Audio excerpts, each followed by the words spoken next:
지금껏 제대로 된 연애 한 번 못 해본 채 아싸로 살고 있는 그녀.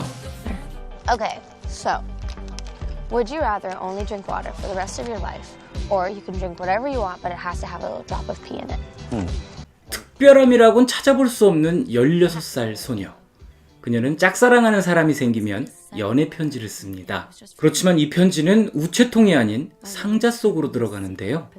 그녀의 보내지 않을 연애 편지 쓰기는 자신의 마음을 정리하기 위한 일종의 의식과도 같습니다. 그러던 어느 날 상자에 곱게 모셔두었던 편지들을 누군가 발송해버렸습니다.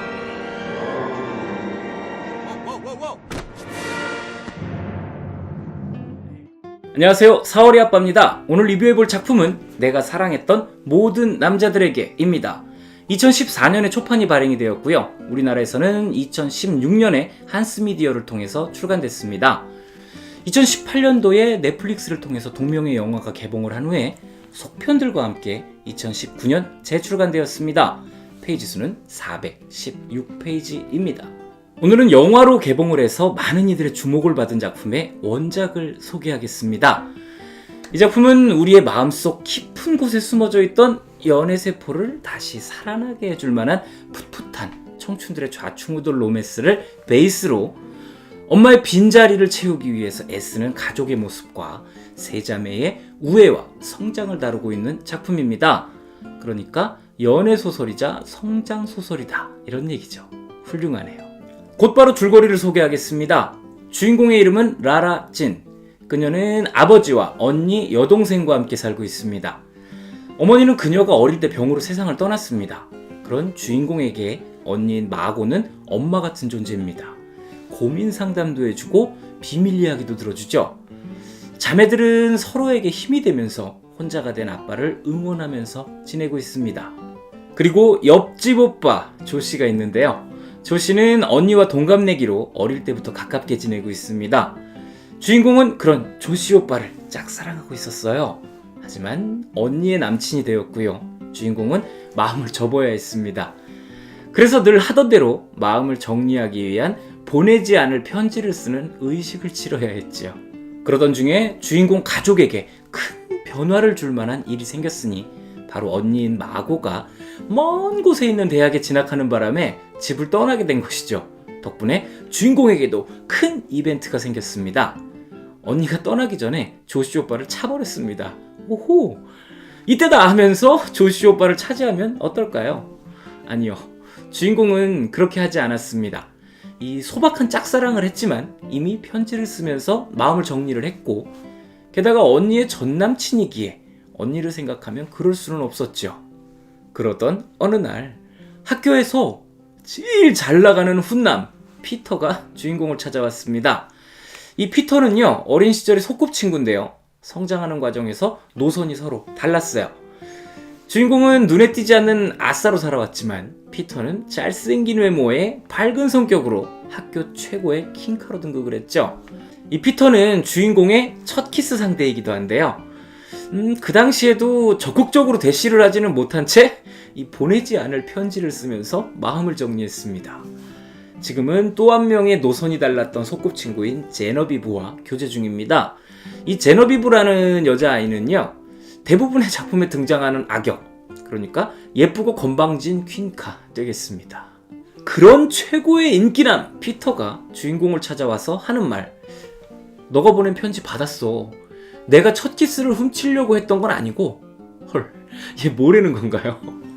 피터의 손에는 오래전 그와 첫 키스 후에 썼던 보내지 않을 편지가 쥐어져 있었습니다. 너 이 편지 어디서 났어? 어제 우편으로 받았는데. 그렇습니다.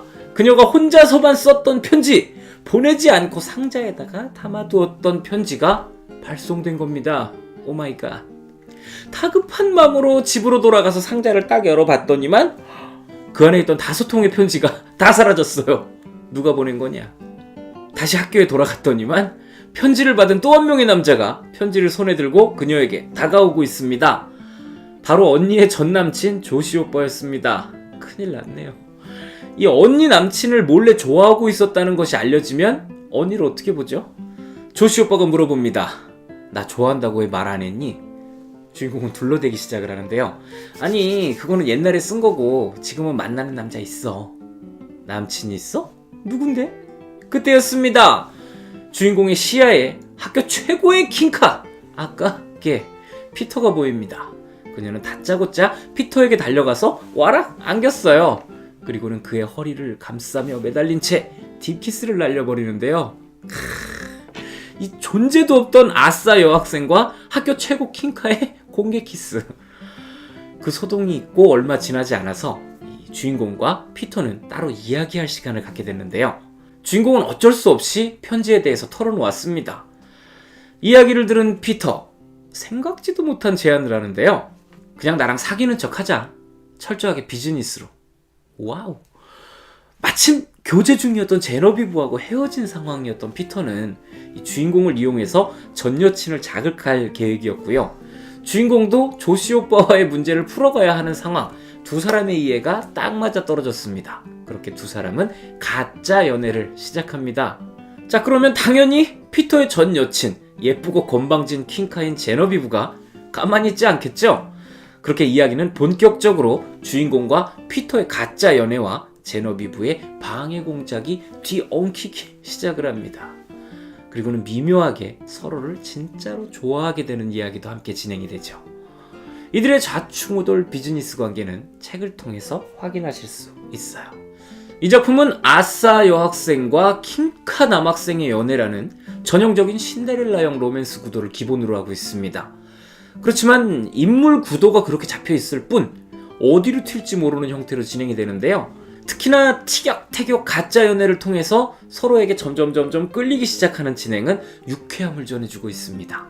아울러서 두 사람의 가짜 연애가 시작된 가장 큰 이유가 언니와의 관계에 대한 고민이라는 것에서 알 수 있듯이 가족과의 끈끈한 정을 바닥에 깔고 가는 작품이라는 점이 상당히 인상 깊은 부분입니다.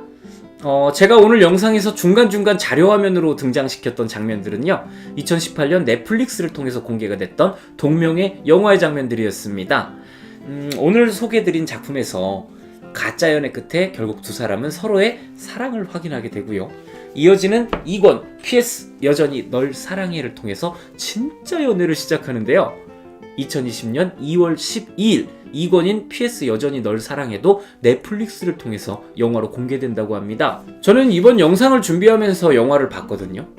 내용은 둘째 치더라도 이 미술 감독이 누군지 정말 화면 구성 잘했습니다. 상당히 컬러풀한 영상을 만나볼 수 있었어요.